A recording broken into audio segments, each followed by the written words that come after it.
In this quick guide, I'll be showing you how to optimize Ghost of Tsushima for the best possible performance on PC. Let's go ahead and get into it. The first time you fire up the game, or any time really, you'll see a pop-up that looks like this, where you can adjust some of the settings before even opening up the game, which is great. But before you think some of these are locked out from the in-game menu, pretty much everything here is available in-game as well. This game so far has pretty good performance, especially with everything completely maxed out on my setup at least, and I'm super stoked to see DLSS, FSR3, and XeSS, which means frame generation is something everyone can get access to, which is perfect. I'll go ahead and turn off VSync, as well as DLSS, or anything really for that matter, so I'll set it to off, and on the graphics tab, I'll make sure pretty much everything's maxed out as well, just so we can see how hungry this game can be. I have a 3080 Ti playing at 2K, and the performance that I get in-game is somewhere around the mid-60s mark, and it looks really, really good. Of course, I've turned off anti-aliasing, upscaling, and things like that. Some things are going to be a little bit jagged, but performance is around 60. This is on very high with no upscaling at all. When I was playing on high with upscaling, I was getting around 70 to 80 frames, so performance was still relatively good. This game really looks fantastic, especially in the earlier scenes with tons of scripted things going on, tons of particles and things like that, but that also means that you'll be losing quite a few frames, especially early on through your gameplay adventure. One of the things that I noticed was a lot of the cutscenes were all rendered in-engine. However, a couple of them were pre-rendered, meaning that frames jumped through the roof, but you could see weird pixelation blocks and things like that, but there's only a handful of these mixed in, 1 or 2, and about 10 or 15 cutscenes I've seen so far. So that's really not too big of an issue. This game is more cinematic, more, let's say, slower paced than a Call of Duty kind of game, so you'll probably want to optimize more for quality and performance rather than just raw FPS. Keeping all of that in mind, let's go ahead and speak about what exactly you should be choosing in the in-game options on pretty much any hardware setup. If we hit escape and head into the display tab, we'll start over here. First of all, window mode, you have windowed, full screen, and exclusive full screen. Obviously, exclusive full screen is going to give you the best performance in most cases. However, full screen, which is more like full screen windowed, is more than good enough on most modern systems anyways. Display resolution should absolutely match your monitor, be no higher or lower, and the refresh rate as well. VSync should definitely be turned off, especially if you're trying to benchmark FPS. Only turn this back on when you're done customizing your settings.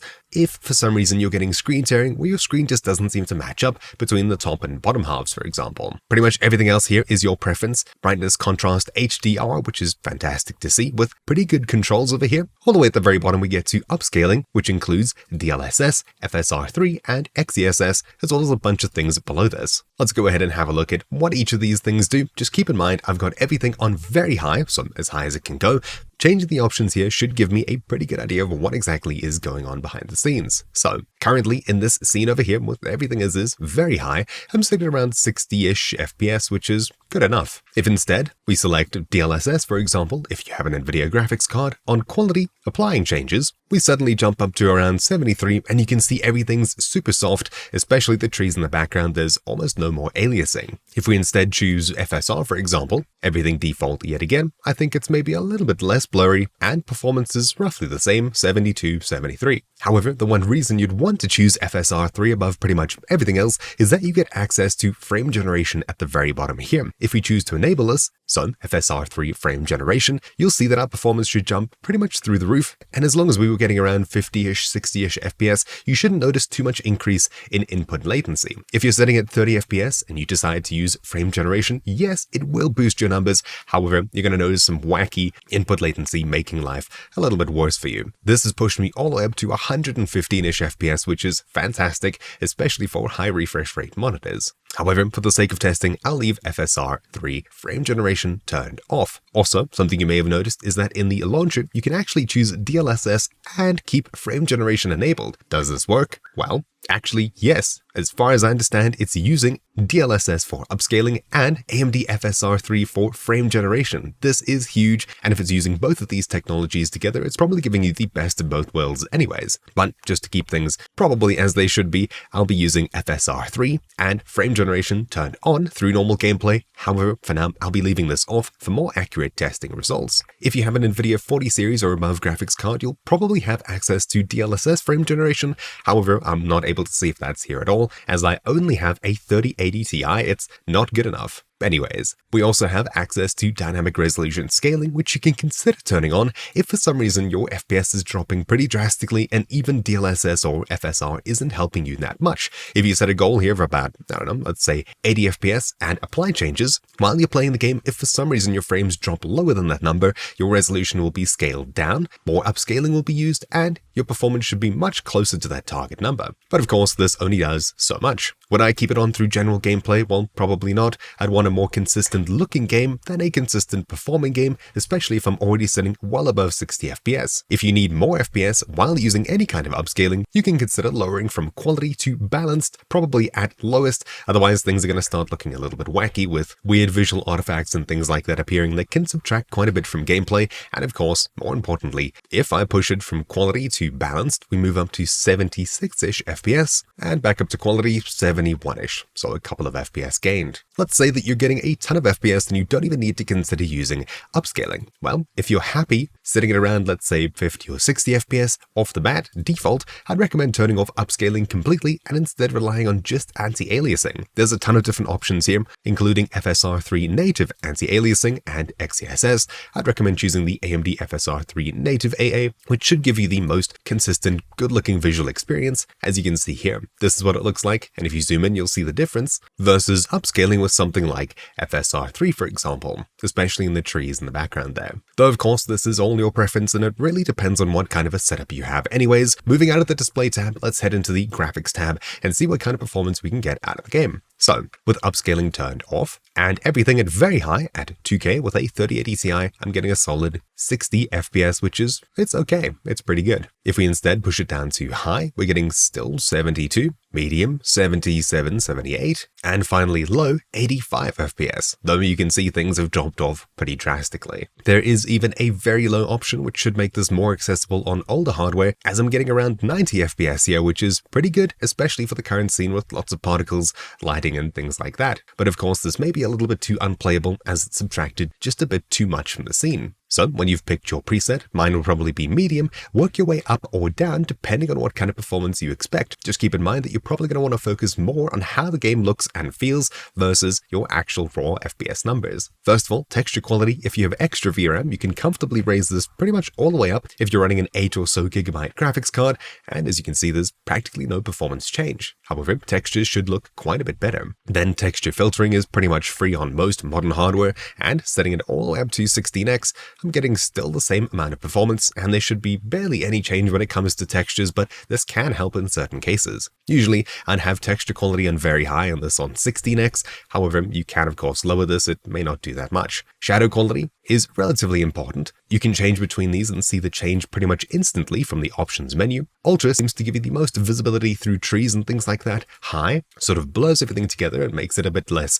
concise. Then high, medium, and low are all just steps down from that, with not too much change between them. So, as there's not too much performance lost here, as there's still shadows pretty much all the time, I'd recommend running on medium, but of course if you want much more crispy shadows with much more detail, you can take a hit from 78 FPS down to 67 for a ton more detail in the scene. Everything below that, such as very high, takes us plus minus to where we were before. For me though, I think I'll be setting on medium as it's just a bit too demanding. Level of detail changes how close objects need to be to you in order to be loaded in a higher resolution version. Low, as you can see, removes a ton of detail from the background. Medium adds most of that back, and this is very much playable. High adds even more detail, especially to lighting and things like that in the distance, and Ultra makes sure the highest quality models is loaded in pretty much as far as the eye can see. Even in the menu, you can see I'm getting 70 with everything cranked up, and lowering it all the way down to the bottom, 79, 80-ish, so there's a huge difference here. Medium is probably the lowest that I would go here, otherwise anything below that's too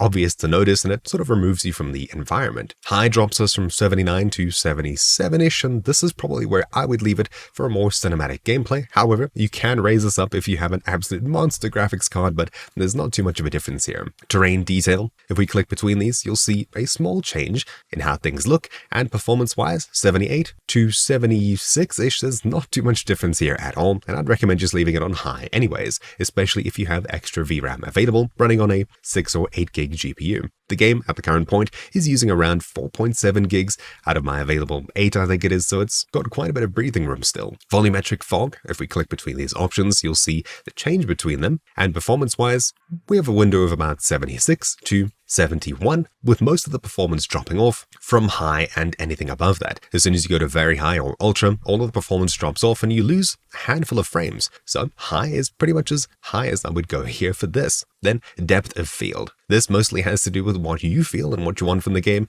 and it only really has to do with the quality when it comes to how the game looks. And of course, I would think mostly during cutscenes there's nothing really showing here when I click between these, and performance-wise, between off and very high, there's almost no difference, of course. Well, actually there's, let's see, 2 frames lost when we have it on very high and nothing lost when we have it on high. So if you want depth of field, I'd recommend keeping this on high or medium throughout cutscenes. But of course, you can turn this off completely here if that's not for you. I'll be leaving it on high. Then, screen space reflections, usually a relatively cheap thing to have, and there's not too many water reflections here except for maybe over here. Off obviously removes a bit too much for my taste. We're sitting at 76 FPS. If we set it to low, we drop to 75. High, once again, 75. And very high, we drop down to 72. So for that reason, high is probably as high as I would go here. Otherwise, low if you really need it. You can turn this off, but it should be a last effort. Then screen space shadows. Let's move across to the other side. Also a relatively cheap effect. It mostly has to do with adding shadows to grass and things like that. As you can see, it adds a ton of depth when we push it between off and low. So for this reason, low is as low as I would go here. Performance-wise, off, 76, on, still 76, 75, and all the way up to very high, 73, 74. I'd usually probably just leave this on low, maybe high. There's not too much of a performance change here, and that's pretty much that. I definitely recommend keeping it on. Ambient occlusion, between off, 76 FPS, performance, quality, HBO Plus, and XeGTAO. There's a huge difference in performance here between 76 and 70, but there's a drastic change in how things look, of course. So having this on anything but off makes the game feel a lot more alive. Performance and quality, there's not too much of a difference. However, HBO Plus is more expensive and XeGTAO is also a little bit more expensive on top of that. I'd recommend leaving this on just quality. Bloom is essentially your preference. As you can see, it changes how light shines. Most of the time I'd be leaving this on for a more immersive gameplay experience, but it's your choice, and these last few options shouldn't really have any effect on performance. So vignette, once again, is just the blurring around the edges of the screen. Can't really see it here except for the top left corner, and there's almost no performance difference. Finally, water caustics. This should have more of an effect to do with your CPU, and mostly when you're underwater for that matter, or at least looking down into water with light reflecting through it. Here there's practically no difference, obviously, as I'm not by water. So these are my optimized settings, what I'd really recommend if you'd like a more cinematic gameplay experience, but of course, if you need extra performance, I'd still recommend keeping these relatively high and instead using something like Upscaling, which once again is all the way down here with a ton of choice. I'm sitting at 75. If we go ahead and enable, let's see, FSR3 on quality, there's not too much of a difference here, and apply it, we move up to 90, which is great, and finally, frame generation turned on. We're now sitting at a solid 140 FPS, which is huge. This game looks fantastic. I've kept most of the settings up high, and this game actually looks better now, and it runs smoother at 140 FPS than the default out-of-the-box settings for my setup. So we've actually gained FPS and improved how the game looks, which is fantastic. Anyways, besides that, there's not too much else that we can change to get extra performance. It is relatively demanding, or at least some scenes will be more demanding than others, but if you're looking forward to playing it, let me know in the comments down below. Hopefully this video helped you. Thank you for watching. My name's been Troubleshoot. I'll see you all next time. Ciao.